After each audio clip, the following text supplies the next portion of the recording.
Labadiena. Taigi toliau bandysiu šnekėti apie informacinės technologijas. Na ir šiandieną norėčiau pradėti, tiksliau galima sakyti dar ir pratęsti, ankstesnių paskaitų temą apie informaciją. Tikrai šiuo metu kompiuteriuose, tose įvairioje kompiuterinėje įrangoje, informacija yra saugoma ir vartotojui pateikiama labai įvairiais formatais. Na, vėliau išsiaiškinsim, kad kompiuteriniai technikai, kompiuteriniai įrangai, tas formatas, galima sakyti, yra vienas, tačiau vartotojas, naudodamasis savo turimą aparatinę ir programinę įrangą, duomenis, informaciją nori pasiekti labai įvairiais formatais. Taigi, tikrai šiuo metu yra naudojami labai įvairūs duomenų formatai. Mes turim įvairią techninę informaciją, aš tarkim su teksto peržiūros programa atsidariau eilinį tekstinį failą, kuriame informacija yra pateikiama tokiu pačiu tekstiniu formatu, kaip ir mes esame įpratę skaityti informaciją ant popieriaus. Taip pat tikrai neapsieiname be grafinės šiuo metu informacijos kompiuterinėje technikoje, tai yra nori matyti ne tik tekstą, bet ir paveiksliukus. Na ir labai didelė dalis informacijos kompiuteriuose yra saugoma pačių programų pavidalu. Tai yra, kad mes galėtume tos duomenis kažkaip tai apdorot, pateikti vartotojam reikalinga ir įvairi programinė įranga, kuri irgi yra saugoma toje pačioje atmintyje esančioje įvairioje kompiuterinėje technikoje. Na, bet jeigu mes bandytume pasižiūrėti, kaipgi atrodo informacija, kuri yra toje programinėje įrangoje, aš tarkim paėmiau vykdomąjį failą Windows operacinės sistemos aplinkoje, atsidariau su teksto peržiūros programėlę ir tikrai tai yra kažkokių tai simbolių kratinys, kuris, na, žiūrint žmogui, kaip tekstai yra visiškai nesuprantamas, bet kokiu atveju jisai irgi turi būti saugomas atmintyje.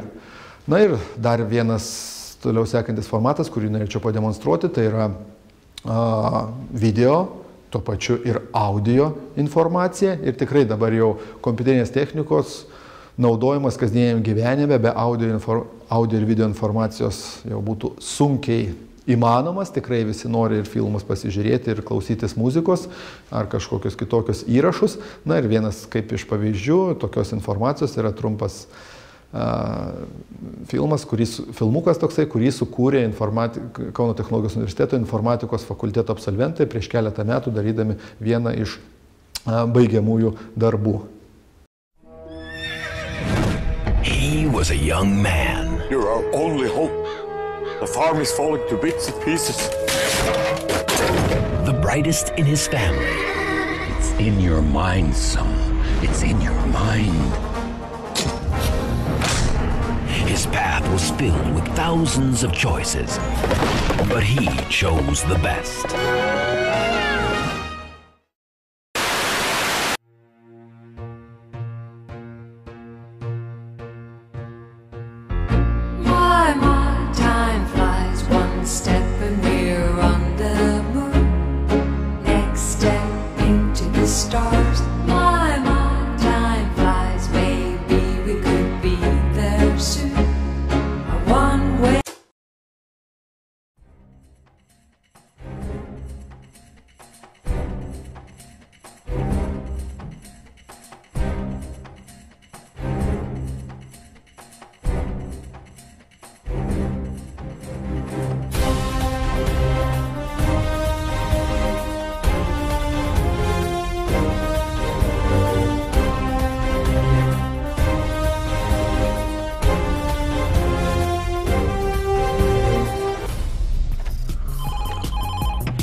Tikiuosi, tas studentiškas filmukas jums patiko. Na ir reikia įvertinti tai, kad šiuolaikinėje kompiuterinėje technikoje ta visa informacija, nesvarbu, ar tai būtų tekstas, grafika, paveiksliukai, programinė pati įranga, audio, video informacija, yra saugoma labai skirtingose saugomo vietose. Tai yra daug skirtingų atminčių tipų, kurių keletą aš bandysiu vėliau ir apžvelgti.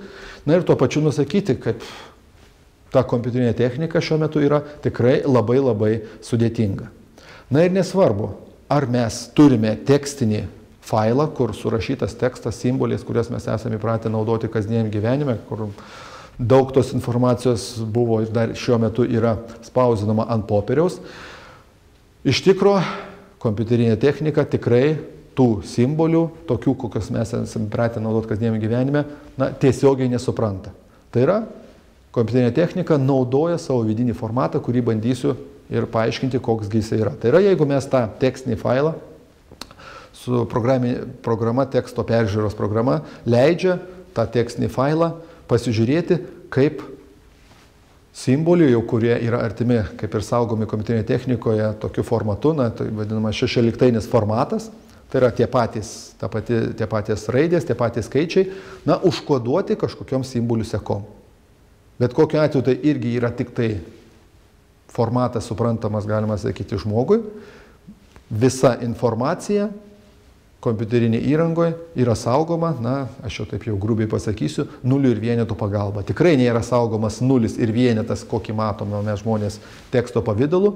Tai yra, aš vėliau pateiksiu pavyzdžių, kaip tas ir nulis vienetas yra atvaizduojamas. Ir nesvarbu, ar mes turim tekstą, ar mes turime paveiksliuką, tą grafinį failą, atsidarę su to pačiu teksto peržiūros programėlę, irgi įsijungia šešioliktinį formatą, irgi matom simbolių sekas, kurias, eiliniam žmogui nelabai ką jos ir sako, tačiau realiai vis tiek visoje kompiuterinėje atmintyje jos yra saugomos, tų nulių ir vienetų pagalba.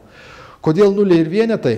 Todėl, kad, galima sakyti, vienas iš pagrindinių elementų, dabar naudojamas kuriant, realizuojant kompiuterinę techniką, yra tranzistorius, o ką tranzistorius daro, tikiuosi labai puikiai paaiškins toliau pateiktas filmukas, kurio autoriai yra turbūt, kad Intel kompanija, pasaulyje žinoma kaip viena iš pagrindinių gamintojų mikroprocesorių naudojimų, tarkim, staliniuose ar nešiojimuose kompiuteriuose, tai kompanija tokį sukūrė pakankamai vaizdo filmuką, kur bandė paaiškinti, kas yra tranzistorius, tuo pačiu paaiškinant ir įvairias kompiuterinės architektūros aspektus. Intel has reinvented the brain inside your computer. Again, it's codenamed Penryn. It uses Intel's new 45nm technology. It's cooked up using their new recipe, designed to be faster, smaller, and even greener. So what does it mean? To understand what a big deal this is, we need to go back 60 years to the invention of the first transistor. What does a transistor do? It turns on and off. Big deal. But it was small, smaller than the vacuum tubes it replaced. And if you put a bunch in a row, you could control the ons and offs, and voila, a computer. So what does it mean? Jump ahead to the late 60s and to Gordon Moore, Intel co-founder, who predicted that the number of transistors on a computer chip would continue to double every 2 years. This seemingly offhand remark became a mandate for the industry. And with Intel leading the way, and in the face of many who said it couldn't, it kept doubling and doubling and doubling. So, in 1971, the Intel 4004 processor had 2,000 transistors. Today, the Penryn chip can have 800 million. To make this happen, the transistors had to be very, very, very, very small. 45 nanometers small to be exact, or 45 billionths of a meter. It's almost impossible. I mean, Intel had to employ new materials like high-K dielectric hafnium-based stuff and metal gates and, I don't know, some kind of magic that allows them to make these things so small and at the same time work at incredible speeds and, bonus, use less power doing so. So what does it mean? It means that not too long ago, a cell phone like this would have needed to be the size of this to do what it does. And this new breed of chips is bound to make this one seem downright bulky. It means the backbone of information technology, data centers that handle the vast array of information in banking, manufacturing, stock markets, not to mention your YouTube video of Uncle Phil at the family reunion. This backbone will not only become more powerful, but at the same time use less energy doing it. Less energy means longer battery life for your laptop, your PDA, your robotic vacuum, anything that relies on a microprocessor. And these are just the things we'll see right now. This tiny technology is so advanced that even Intel can't predict how the world will take advantage of these processors to make mobile workspaces, advanced telecommuting options, and other stuff that people haven't even dreamed of yet. The technology that we rely on to keep us moving is getting faster, smaller, and greener. That's what it means. Na, tai tikiuosi filmuko pagalba, jūs puikiai supratot, kas yra tranzistorius, aišku, nesigilinant labai jo tenais veikimo principus, bet labai aiškiai buvo parodyta, kad tas tranzistorius sugeba, galima sakyti, gali būti įjungtas arba išjungtas. Taigi, kodėl šiuolaikinė kompiuterinė technika naudoja dvietainę skaičiavimo sistemą? Tai yra, iš karto galima sakyti, pas mūsų naudojama kompiuterinė technika yra labai, taip jau, kabutėse sakant, kvaila, jinai nieko daugiau nesupranta, tik nulį ir vienetą. Na, nulis ir vienetas, dar kartą pakartosiu, tai nėra ties nulis ir vienetas, kurį mes naudojam kasdienį gyvenime, tai yra dvi skirtingos būsenos. Na ir kadangi kompiuteriai naudoja du įtampos lygius, tai yra jungto arba išjungto, on arba off, bet kai mes juos pavadinsim, kalbant skaičiais, šie lygiai atitinka 1 ir 0. Na, 1 ir 0 čia bet kokiu atveju irgi yra susitarimo reikalas, mes galim pavadinti ir kažkaip tai kitaip, bet 1 ir 0 labai sėkmingai paskui naudojamas ir aritmetikoje visoje. Taigi, tikrai sudėtinga pagaminti kompiuterio komponentus, kurie stabiliai išlaikytų daugiau nei 2 skirtingus lygius. Na, dabar ištobulėjus gamybos technologijom jau tas ir galima, aš vėliau kuomet šnekėsiu apie atmintis, parodysiu, kad tikrai ir šiuo metu jau yra atminčių tipai, kur saugo daugiau negu 2 skirtingus lygius, bet kokiu atveju didžioji dalis kompiuterinės įrangos gaminama iš tokių komponentų, kurie stabiliai išlaiko 2 skirtingus lygius. Na ir tikrai galima sakyti, dėka to technologinio progreso galbūt dabar būtų galima jau ir realizuoti tokią skaičiavimo techniką, kuri gebėtų išsaugoti daugiau negu 2 skirtingus lygius, tačiau iškyla problema, kad tektų suderinti su egzistuojančia dvietainė aplinka. Tai yra, dabartinė kompiuterinė technika naudoja tą dvietainę skaičiavimo sistemą, 2 lygius, aukštą, žemą, 0 vienetą, ar kaip mes juos pavadinsim, ir jeigu staiga bandytume įterpti į egzistuojančią visą infrastruktūrą kitą skaičiavimo techniką, kuri naudotų kitokią skaičiavimo sistemą, naudotų ten 3 lygius, na tai jos paprasčiausiai nusišnekėtų. Tai todėl tikrai tas visas kompiuterinės technikos kūrimas turi taikytis visuomet prie esamos aplinkos.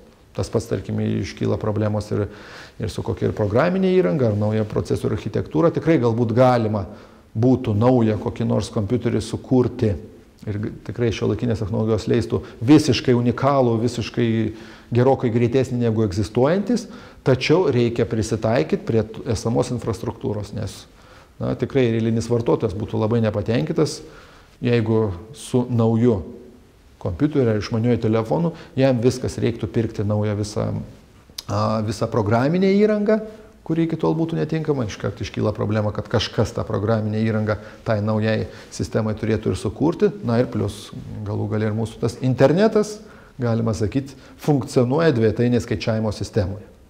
Na ir keletas pavyzdžių, kaipgi ta dvietainė skaičiavimo sistema yra panaudojama skaičiavimo technikoje, visose įvairiausių formatų kompiuteriuose. Tai, tarkim, jeigu tiem 0 vienetų kodavimui, informacijos perdavimui ar saugomui yra naudojama įtampa, tai kažkurio laiko momentu, jeigu įtampos reikšmė yra, tarkime, nuo 0 voltų iki kažkokios lenkstinės reikšmės, tarkim, 5 voltų, tai tarime, kad tenais yra 0, o jeigu įtampos reikšmė kažkurio kitų laiko momentu yra tarp, tarkime, 5 voltų ir 10 voltų, čia kaip pavyzdį sakau, tai yra vienetas. Na, gali būti ir atvirkščiai, kuomet jeigu intervalas nuo 0 iki 5 tai yra vienetas, o nuo 5 iki 10 yra 0, bet čia jau yra susitarimo reikalas. Bet kokiu atveju yra 2 skirtingi, galima sakyti, būsenos, kurios yra aktualios. Tai yra tas žemas lygis ir aukštas. Kitas paveiksliukas, kuris jums iš pradžių gali atrodyti tikrai labai keistas, kas čia per keistų brūkšnelių ar tokių pilkų dėmelių vaizdas, tačiau tai yra optinė atmintis, tai yra kompaktinis DVD ar Blu-ray ar HD DVD diskas, nufotografuotas pakankamai tą vaizdą išdidinus su mikroskopo, tarkim, pagalba. Na ir čia ką?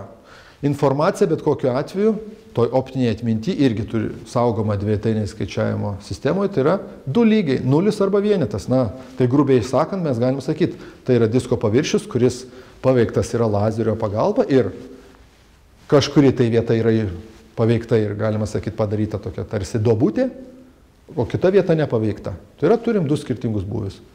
Duobutė yra, duobutės nėra. Čia aš labai taip supaprastintai sakau, bet kokiu atveju turim 2 skirtingus būdus. Nes jeigu mes norėtume, kad tarkim šiuo atveju būtų saugoma informacija ne dvejetainės skaičiavimo sistemoje, naudojant 2 lygius, 0 ir 1, o daugiau, tarkim 10 lygių, na tai ką, reikėtų turbūt tas duobutės daryti gilesnės, ne tokias gilės, bet iš karto tada iškyla problema, kaip atpažinti, kokio gylio ta duobutė yra. O čia faktas, duobutė yra, duobutės nėra. Na ir nežinau, šiuo metu tikrai optinė atmintis yra turbūt, kad nueinant į praeitį, jau nėra labai jau plačiai naudojama, na bet tikiuosi dar jums tekia naudoti tokio tipo atmintį, na ir tikrai tas pats audio kompaktinis diskas, jeigu netyčia jo paviršių subraižo, tai grubiai sakant, jūs padarote papildomų duobučių, kurių neturėtų būti, na ir informacija tokiu būdu taip išgadinam. Na, kitas dalykas susijęs irgi su informacijos daugiau perdavimu.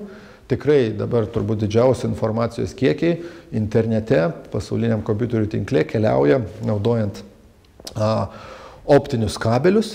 Na ir čia irgi galima sakyti grubiai, tai pasakyti, kaipgi ta dvejetainė sistema čia atsivaizduoja. Na tai vienam kabelio gale yra kažkoksai tai šviesos siųstuvas, na jeigu tokiais paprastais terminais sakant, yra lemputė, kuri mirkčioja.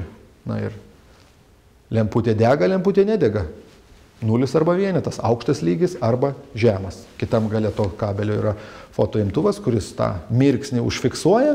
Na ir tokiu būdu informacija iš vieno kabelio galo nukeliauja į kitą galą. Na, kitas dar variantas, kaip ta informacija, dvejetainė 0 vienetai, yra išsaugomi atmintyje, tai yra tikrai dar šiuo metu nesuklysiu turbūt pasakęs, kad pasaulyje daugiausia vis dar informacijos yra įrašoma į magnetinius diskus. Na tai magnetinių diskų paviršiai yra įmagnetinami viena arba kita kryptim. Na ir čia paskui naudojant vienokį ir kitokį tą informacijos išsaugomo būdą, ar tenais kuomet 2 gretimi ploteliai pakeičia į magnetinimo kryptį, ar tenais išlaiko tą pačią, pagal tai sprendžiama, ar toje magnetinio disko paviršyje įrašytas 0 arba 1. Nes tikrai, jeigu reikėtų įrašyti daugiau skirtingų būsenų, jau iškiltų problema, kaip tenais galbūt bandyti išmatuoti to magnetinio lauko kažkokius tai kampus į kitą pusę, bet tai tikrai būtų sudėtinga ir gerokai išauktų klaidų tikimybę, na ir informacija tikrai būtų ne visai teisingai nuskaitoma, įrašomas ten tarkim 3, o nuskaitomas 4.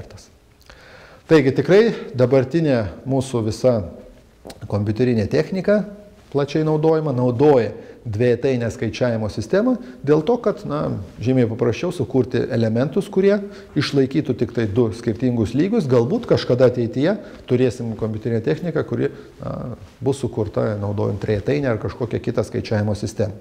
Nes jeigu mes norėtume sukurti, tarkim, 10-tainį kompiuterį, nes kasdieniam gyvenime mes esame įpratę naudotis 10-tainę skaičiavimo sistemą, na tai tokiu atveju reikalingi elementai, kurie gebėtų išsaugoti 10 skirtingų lygių. Dvejetainiai skaičiavimo sistemai mums reikia 2 lygių, aukštas, žemas. Čia jau aukštas, aukštesnis, aukštesnis ir dar aukščiausias. Tai, tarkim, jeigu kalbėtume apie įtampą, na, tai kažkoks tai įtampos intervalas turėtų būti sudalintas taip, kad būtų galima išsaugoti 10 skirtingų lygių, nes 10-tainė skaičiavimo sistema mums reikia saugoti 10 skaitmenų ir tokiu būdu, na, tikrai tie elementai, kurie, na, saugojimo, apdorojimui, tikrai gautųsi gerokai sudėtingesni.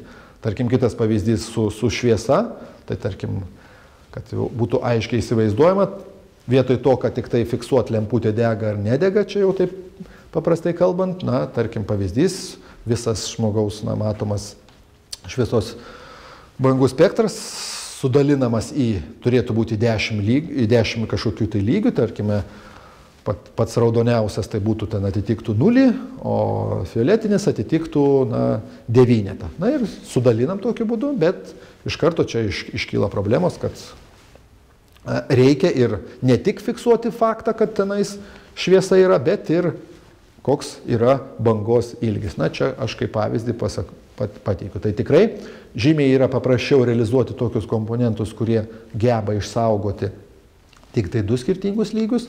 Na, kaip bus ateityje, tikrai nėra aišku, na, bet Teoriškai pati geriausia skaičiavimo sistema, kuri gali būti naudojama skaičiavimo technikoje, tai būtų trejetainė skaičiavimo sistema. Na, jeigu bandytume realizuoti trejetainį kompiuterį, tai reikia 3 lygių. Na, tai trejetainėje logikoje vienetas, tai yra žymimas kaip true arba taip, dvejetas kaip false arba ne ir nulis, kai nežinomas tokia kaip ir būsena, ar neaišku, arba bet kuri iš kitų.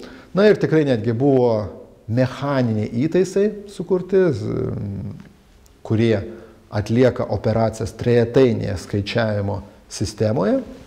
Na, ne tik mechaniniai, buvo sukurtas ir, galima sakyti, elektroninis kompiuteris, funkcionuojantis trejetainėje skaičiavimo sistemoje, tačiau to kompiuterio veikimas tikrai buvo labai klaidingas, ta prasme, kad tie elementai nesugebėdavo sėkmingai išsaugoti tų 3 skirtingų lygių. Na, bet manyčiau, jeigu šiuo metu būtų kuriama kompiuterinė technika, tai galbūt iš karto būtų pradėta jau kurti trejetainį, nes tikrai dabar gamybos technologijos leistų sukurti tokius elementus, kurie gebėtų sėkmingai išsaugoti ir 3 skirtingas būsenas. Tai, tarp kitko, šitas ir pavyzdys, paveiksliukas ir nuorodos, tai yra šiuo metu jau Rusijos tinklalapiai, nes tas trejatainis kompiuteris buvo kuriamas praeito amžiaus, dar kuomet egzistavo Tarybų sąjunga, tai tuo metu šaltojo karo metais tikrai labai įnirtingai varžėsi vakarų šalis ir to socialistinio bloko šalis dėl to, kas į mėnulį anksčiau nuskris ar tenais žemės palydovus iškels, tai tuo pačiu varžymasis vyko ir informacinių technologijų srityje. Na ir šito blokas dėjo didelės pastangas sukurti trejatainį kompiuterį, kuris teoriškai tikrai turėtų veikti gerokai greičiau negu dviejatainis kompiuteris. Bet dėja dėl, manyčiau, nepakankamai geros gamybos technologijos nepavyko sukurti ir šiuo metu galima sakyti, tai yra tik tai muziejinė vertybė. Taigi, toliau grįžtu prie informacijos tipų. Tikrai, aš jau prieš tai minėjau, yra ir grafika, ir tekstas ir taip toliau. Ir tą informaciją tikrai galima skirstyti labai labai įvairiai.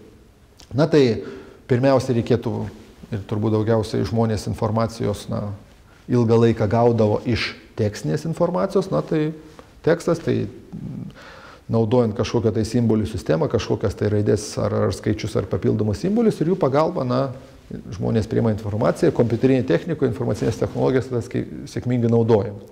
Toliau įvairia gali būti skaitmeninė informacija, ar tenais kažkokie tai skaičiai, ar tarkim kokios nors pakankamai ilgos formulės. Na, toliau tikrai vaizdinė ar grafinė, prie to paties reikėtų priskirti ir video informaciją. Na, aš čia pateikiu paveiksliuką, nes Kauno technologijos universiteto mes informatikos fakultete keletą metų moksleiviam rengiam konkursą, kurio metu 2009 metais berods siūlėme sukurti informatikos fakulteto simbolį, informika, tai čia vienas iš kandidatų informikui būti, paskui sekančiais metais siūlėm tą informiką aprengti gražiai, paskui draugę, 2013 metais, 13-14 mokslo metų siūlėme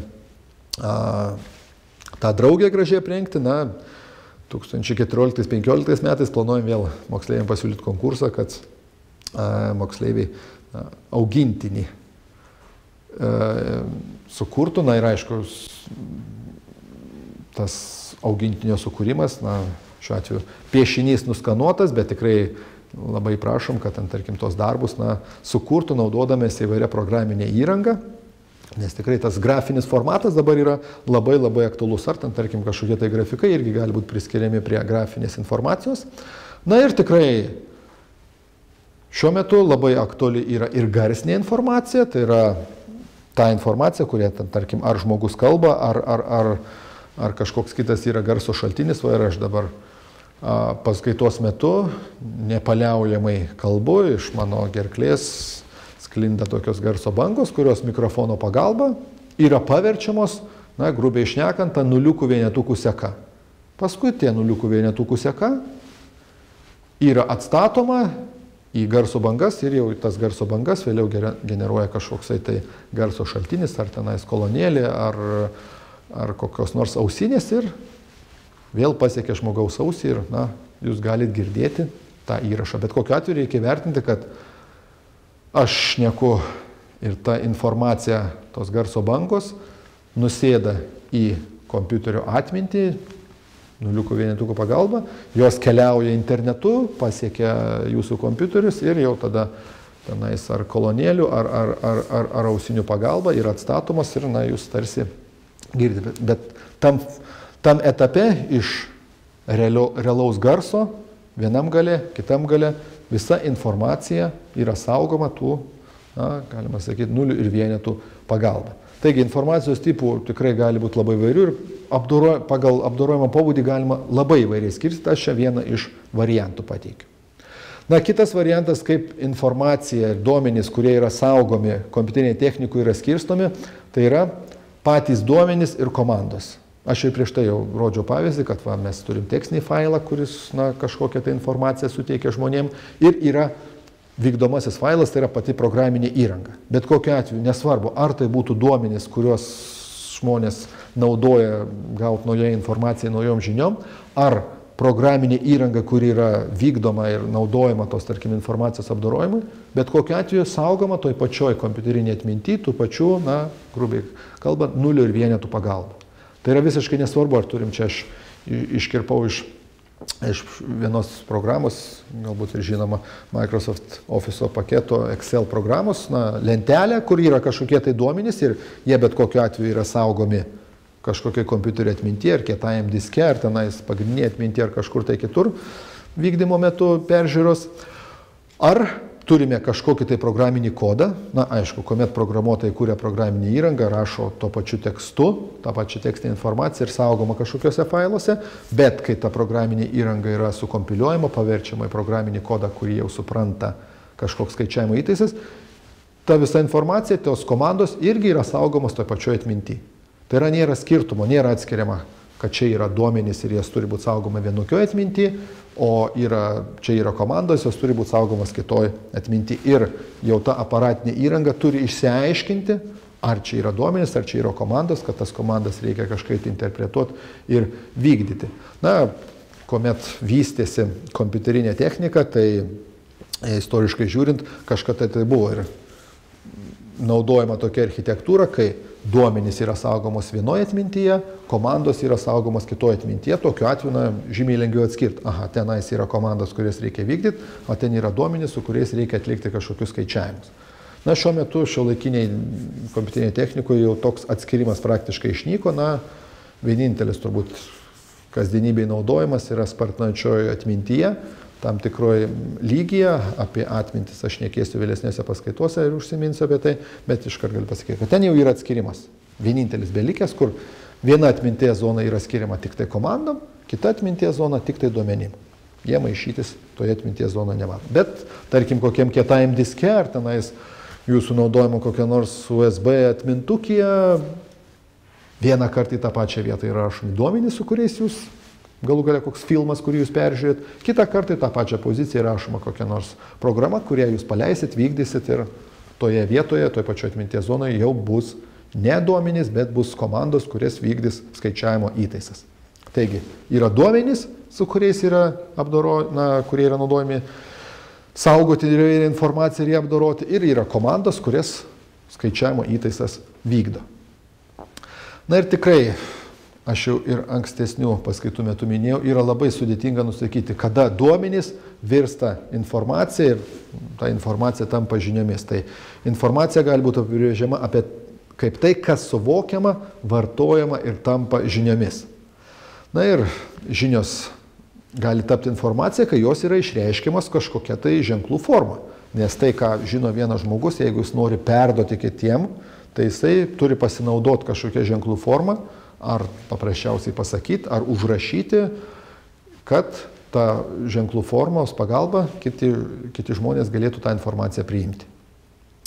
Na, bendrai visa informacija, kuria yra saugoma ir naudojama žmonijos, gali būti išskirstoma tokius į du didelius blokus. Tai yra pirmas dalykas fiksuota ir nefiksuota. Na tai fiksuota informacija, tai yra ta, kuri yra užfiksuota kokio nors fizinėje laikmenoje, rašytinė, elektroninė, optinė, magnetinė ar kažkokia kitokia forma.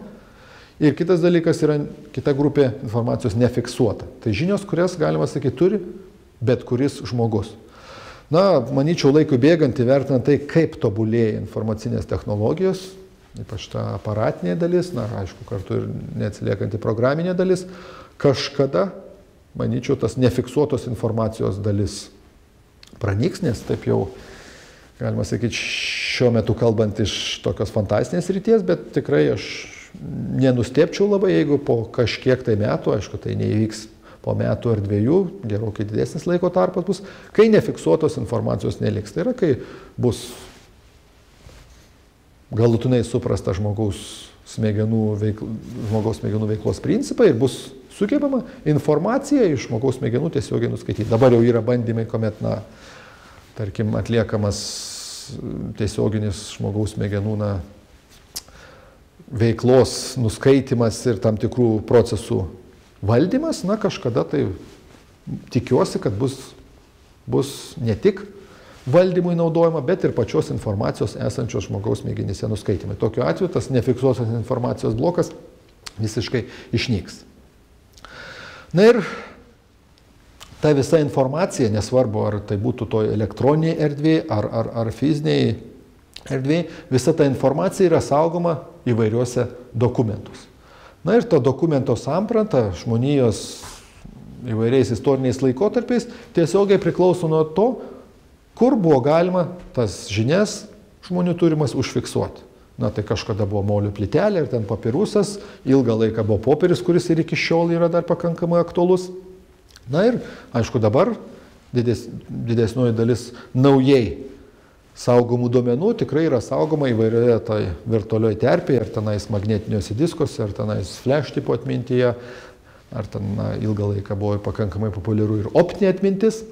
Na ir galima tokį trumpą apibrėžimą nusakyti, kad dokumentas tai yra bet kokioje materialioje laikmenoje tam tikra ženklų sistema užfiksuota informacija, kuri gali būti perdodama erdvėje ir laike. Tai yra ten tos, tarkim, mano kalba yra įrašoma mikrofonų pagalba, verčiama nuliukų vienetukų seka, saugoma kažkokioje tai atmintyje, gali būti nusiųsta interneto pagalba, nukeliauti vis kitą pasaulio kraštą.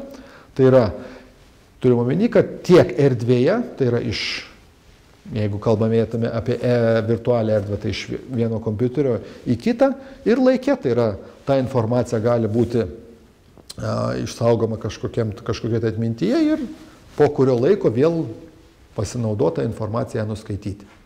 Tai va, už tai keliamasis reikalavimas, kad perdodama gali būti tiek erdvė, tiek ir laike.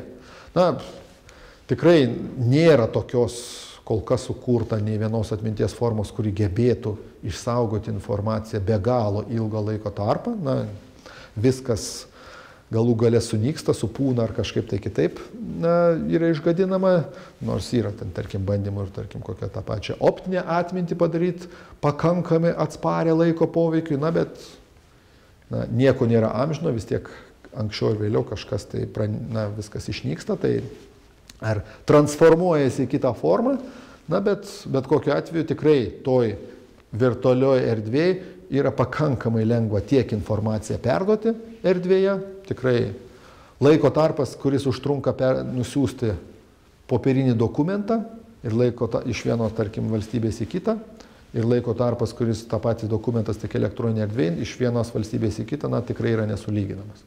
Čia jau virtualiai erdvėje mes, galima sakyti, bendraujam šviesos greičiu.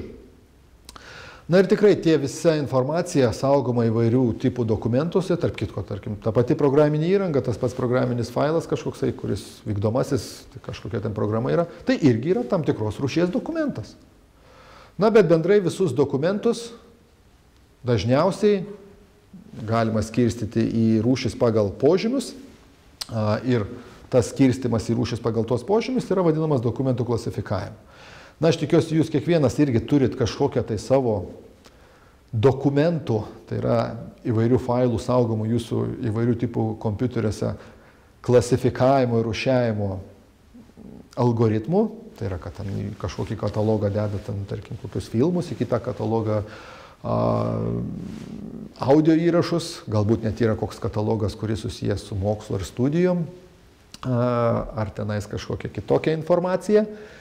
Na ir tikrai, dokumentai dažniausiai yra klasifikuojami pagal tokius, tarkim, požymius, pagal dokumento turinį, tematiką, pagal paskirtį, kam bus naudojama, ar ten kokia informacijos fiksavimo būdą, bet kokiu atveju tų klasifikavimų ir rūšiavimų gali būti labai labai įvairių. Na, aš tarkim pavyzdžių, studijų metu pas mus informatikos fakultete studentai tikrai susiduria su įvairiausiais dokumentais, tokiais galima sakyti jau oficialesniais, tai yra įvairūs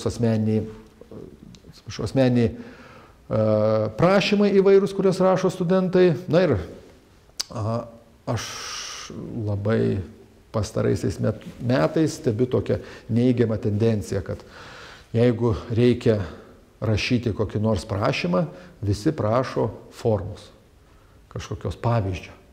Ateina, reikia parašyti prašymą, jeigu yra pateikta kažkokia tai prašymo forma, aš toliau pateiksiu keletą pavyzdžių, viskas tvarkoja. Nėra prašymo, viskas, būna net situacijų, kad tada gal geriau iš vis nerašysiu, nes čia nežinau, kaip apividrinti.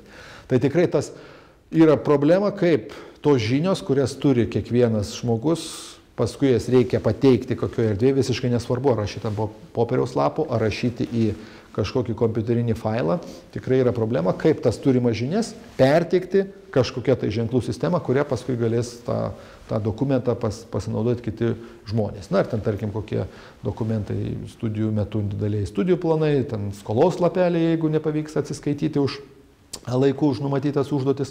Na ir aišku, įvairūs mokomieji darbai, kuriuos rašo studentai. Ir ten, tarkim, laboratorinių darbų aprašymai, kursiniai darbai ir, tarkim, baigiamieji darbai, baigiant bakalauro studijas ar magistro studijas. Na ir norėčiau keletą pateikti tokių dokumentų pavyzdžių, kurie bus keletas visai ir neblogų, keletas ir ne visai gerų. Tarkim, pavyzdys, koks nors tenais, jeigu mūsų informatikos fakulteto studentas nori parašyti kažkokį prašymą, prašymo formą, tikrai pakankamai tokia, paprastai ir aiški, tai ir jūs, tarkim, jeigu teks kam nors rašyti kokį prašymą, tenais pageidavimą ar pasiūlymą ar kažką, visuomet turėkite omeny, kad pirmiausiai turite pristatyti patys, kas toksai tą prašymą ar pageidavimą ar pasiūlymą ar kažkokį kitą dokumentą rašo. Toliau reikia nurodyti adresatą, kam jisai skirtas, nusakyti, kas čia per dokumentas yra. Toliau, aišku, svarbiausia dalis tai yra turininė dalis, to dokumento turinys. Jeigu yra kažkokių tai priedų, reikėtų nurodyti, išvardinti tuos priedus.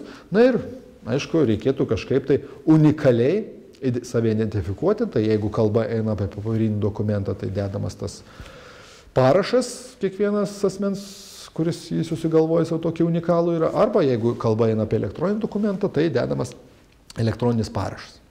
Na ir prieš tai minėjau, tarkim, jeigu reikia kažkokių tai rašyti prašymų, su vienokia ar kitokia paskirtim, labai dažnai sulaukiu, kad, o kur pavyzdys? Na tai mes, tarkim, esam sugalvoję įvairiausių tokių formų, kur jau atėjusiam studentui pakanka užpildyti tam tikrus laukus, ten, tarkim, iš kokios grupės, kas toksai, su savo kažkokiais kontaktiniais duomenimis ir čia, tarkim, prašymo pavyzdys, prašymas dėl studijų sutarties nutraukimo, net ir datos ten, tarkim, metus, kasmet, tarkim, naujus galima padaryti ir prašau nutraukti ten, tarkim, studijų sutartį su universitetu, nes, bet čia vis tiek dar yra, galima sakyti, dedamas toks paliekamas daugtaškis, kurios vietoje reikia įrašyti ir čia būna taip, kad, o tai ką čia rašyti?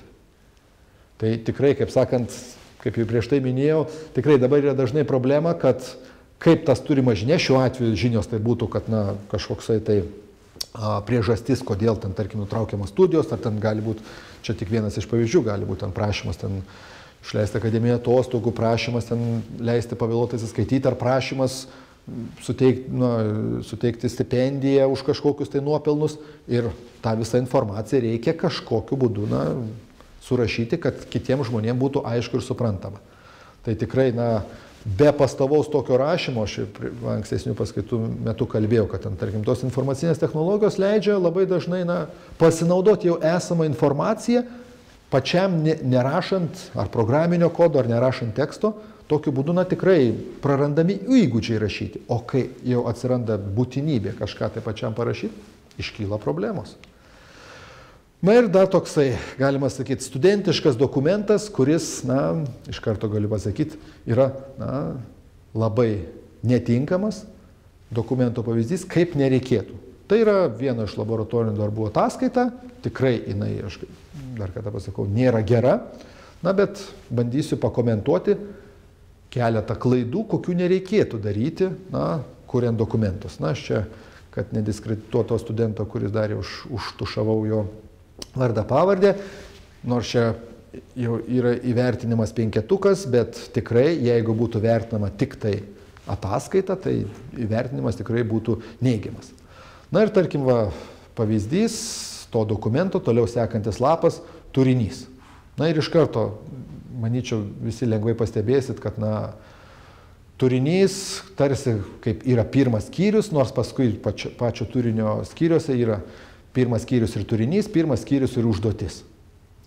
Aišku, ten paskui ir skyrelių pavadinimai, kad tai yra ten pirmoji, antroji užduotis irgi nėra labai aiškus skyrelių pavadinimai.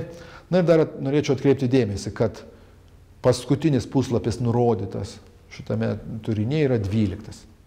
Tai tariama, kad 12, galima sakyti, puslapių apimties dokumente reikalingas turinys.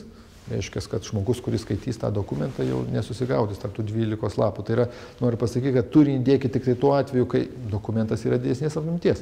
Aš, aišku, puikiai suprantu, kad, tarkim, laboratorinio darbo ataskaita, ar nesvarbu koks kitas dokumentas, jeigu jisai yra tik tai 3 lapų apimties, tai turinys prideda +1 lapą. Tai kur 3 lapai, kur 4 lapai. Iš karto solidesnį įspūdį sudaro. Tai aš šiek tiek juokaudamas tai sakau, bet iš tikrųjų, turinys reikalingas tuomet, kai tų puslapių skaičius yra pakankamai didelis. Ir iš karto, rodydamas sekantį puslapį, noriu atkreipti, susijęti su tuo turiniu. Turinį yra išvardintas skyreliai, nurodyti puslapį numerį. Bet jeigu jūs atidžiai pasižiūrėsite į šitą nuskanuotos ataskaitos lapą ir sekančius kitus lapus, kuriuos čia esu įdėjęs, tai ne vienas puslapis nėra sunumeruotas. Tai kam tas turinys, kuriame yra nurodyti puslapį numerį, jeigu puslapį numerį puslapiuose nėra sudėti. Tai tikrai, įvertinkite tai, kad ta informacija, kurią jūs pateikėt, ne tik turi būti pateikta, bet jinai turi būti ir labai tvarkingai pateikta. Dar tokia amžina problema su visos informacijos pateikimu, tai yra, kuomet turinėje daly dokumente yra terpiami kažkokie tai paveiksliukai, grafikai, lentelės, formulės ar dar kažkas tai ir jie tekste necituojami. Tai iš karto peršasi išvada, kad nei to paveiksliuko, nei tos lentelės ir nereikia. Tai tikrai tokia auksinė taisyklė. Jeigu jau įdėjot kažkokį tai paveiksliuką, tai jau ar tenais formulė, ar tenais lentelė, ar grafika, ar dar kažką tai, tai tekste reikėtų ir pakomentuoti, nes įvertinkite tai, kad tą dokumentą skaitys žmogus, kuris nežino, kas čia yra ir jūs turit pakomentuoti, o jeigu jūs neprašot jo, tai klausimas, kam tenais dėti. Ir čia, tarkim, dar vienas puslapis iš tokios ataskaitos. Čia šiuo atveju norėčiau prisikabinti ir pasiūlyti ir jums patiems prisikabinti prie išvadų skyrelių. Tai yra išvados čia parašytos tokios apibendrintos, kurios tinka praktiškai bet kurio studentui atliktam šitam darbui. Aš vėliau pateiksiu informaciją, kaipgi žmonės skaito dokumentus ir tikrai išvadom paprastai yra skiriamas didelis dėmesys. Aš ir pats asmeniškai išvadom visuomet skiriu pakankamai daug dėmesio, skaitydamas bet kokį dokumentą, jeigu aišku tenais yra numatyta. Ir išvados turi atkartoti. Ir trumpai, taip glaustai nusakyti, ką tas dokumentas aprašo ir kam jisai skirtas ir taip toliau. Ir jeigu išvados yra parašytos visiškai abstrakčios, iš karto beskaitančiam dokumentą žmogui kyla įtarimas apie visą tą dokumento kokybę ir jo paskirtį. Ir keletas tokių minčių apie dokumentaciją. Aš tos antrumpos angliškos RTFM nesakysiu, nes tokiu atveju paskui mane apkaltinsit, kad aš keikiuos paskaitų metu. Bet tikrai aš čia lietuviškai, galima sakyti, gražiai bandau pasakyti, kai kas nors nepavyksta skaityti instrukcijas, tai tikrai naudojantis, ypač net kartais būna ir su kokia nors programinė įranga, kai nežinai kokios tai funkcijos, kaip tą pasinaudoti, netgi dažnai būna, kad aplamai vartotojai neįsivaizduoja, kad kažką tai galima padaryti. Na tai tam reikalui ir rašomas įvairios instrukcijos vartotojų vadovai, kurių pagalba, na, ta informacija, tos, tarkim, funkcionalumas yra atskleidžiamas. Na, kažkada General Motors kompanijos prezidentas yra pasakęs, jei aš noriu išsaugoti paslaptį, jei įrašau į mūsų automobilių techninius aprašus. Tarsi to norėdamas pasakyti, kad, na, kai kurie dokumentacija, kai kurie dokumentai, na, tikrai nelabai yra naudingi. Na ir,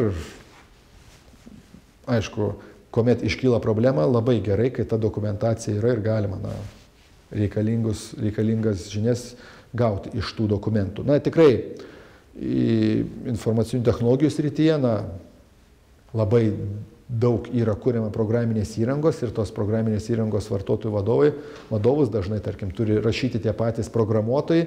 Na, iš savo asmeninės patirties galiu pasakyti, kad, na, programuotojai tikrai nedidelę laiko dalį skiria tos dokumentacijos rašymui ir jeigu jau ir skiria, tai dažnai būna kokybės prasme nelabai geras. Ir, na, sako, nieks neskaitys tų knygų, jeigu kam reikia, tai ten pasiskaitys, pasižiūrės į programinį kodą ir supras. Viskas tvarko, jeigu programos apimtis yra tenais, na, iki kelių tūkstančių kodo eilučių, bet kuomet programos apimtis yra tenais dešimtis ar net 100 tūkstančių kodo eilučių, kažkam tai suprasti tą kodą be kažkokios papildomos informacijos tikrai gali būti labai sunku.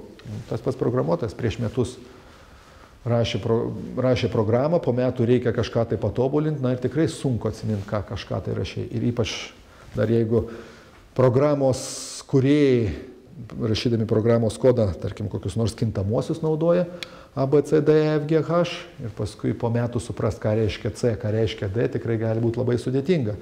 Aš bekalbėdamas su programavimu užsiimančių įmonių atstovais, na, klausiu, kaip jūs su dokumentacija darot, na, tai buvo toks atsakymas, kad dabar labai dažnai iš programuotojų reikalavimo tai, kad jie programinį kodą rašytų taip, kad jis save pats dokumentuotų.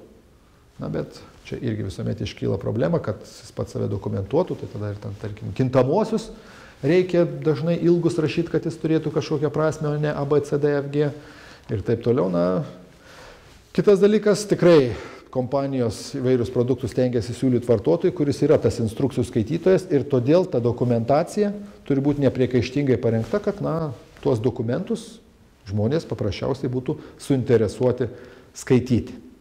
Na ir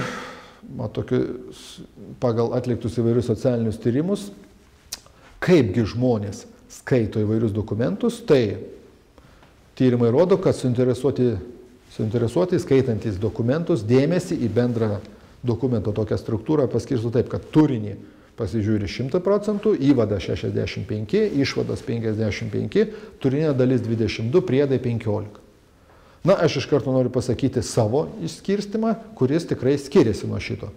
Aš pats asmeniškai skaitydamas įvairius dokumentus, manyčiau, turinėje dalį tikrai ne visuomet 100% skiriu, įvadui gal šiek tiek padidinčiau, iki kokio gal 75-80%, va išvadom tikrai, iš savo asmenės patirties galiu sakyti, aš pats asmeniškai turbūt net galima sakyti 90-100% skiriu, kad į tą paskaityti.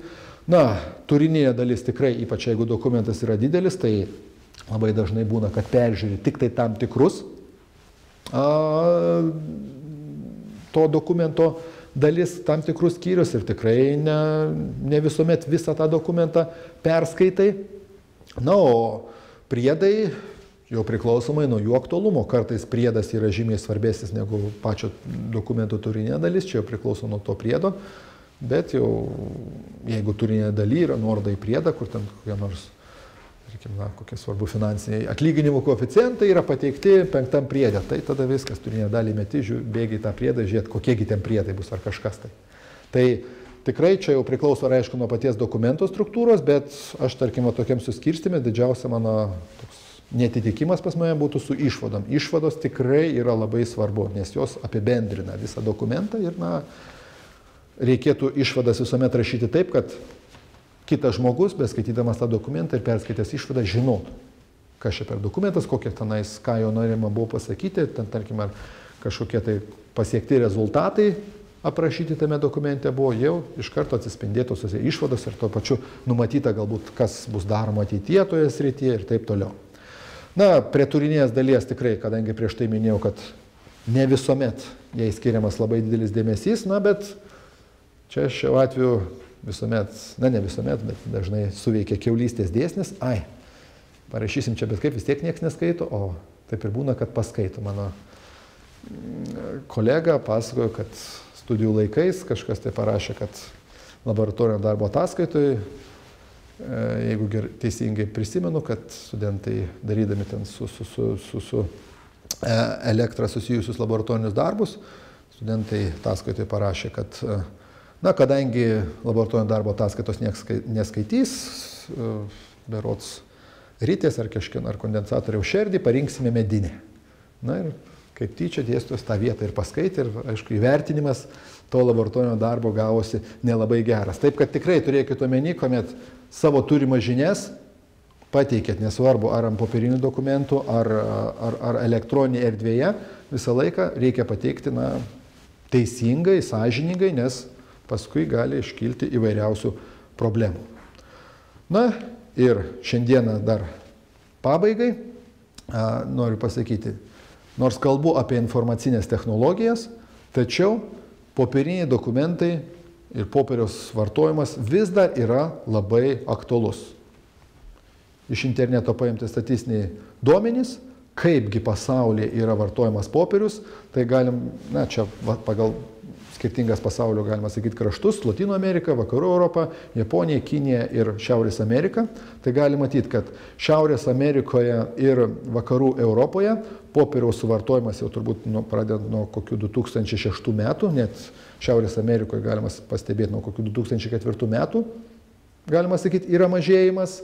Lotynų Amerikoje ir Japonijoje, galim pasakyti, nuo kokių 2007, gal 2008 metų mažėjimas jau yra popieriaus vartojimo, tačiau viską atsveria milžiniškas kilimas popieriaus suvartojimo Kinijoje. Na, o kadangi, na, tikrai Kinija, turbūt, kad dauguma sutiksit, yra turbūt daugiausiai pasaulyje visko pagaminanti, na, o tam pagamintiem įvairiam produktam reikia įvairiausių vartotojų vadovų, kurios dažniausiai atspausdina iš karto 20 ar 30 skirtingų kalbų. Ir aš, tarkim, na, iš tokios jau buitinės ryties nusiperki kokį nors lygintuvą ir toj pačioj lygintuvo supakuotoj dėžutėje randi ten 10 knygučių su įvairiom skirtingom pasaulio kalbom, surašytom vartotojų instrukcijom. Man asmeniškai net ir nelabai reikia aplamai tokios instrukcijos, bet na, šiuo atveju gerai, gamintojas nesirūpina visiškai, į kurią pasaulio šalį tas produktas keliaus, na, bet tos informacijos dubliavimas, na, tikrai šiuo metu yra labai milžiniškas.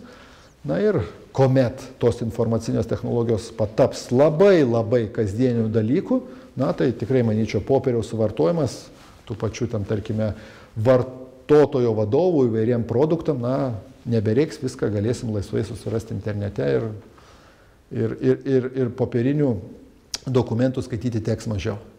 Na ir pabaigai dar toksai vienas smagus dalykas. Vaikystėje aš pats neturėjau nei kompiuterio, nei interneto, bet turėjau vaikystę. Tai linkiu ir jūs, kad ne tik sėdėtumėt visą laiką prie kompiuterių ir būtumėt internete, bet kartais ar vaikystę, ar jaunystę, ar senatvę turėtumėt.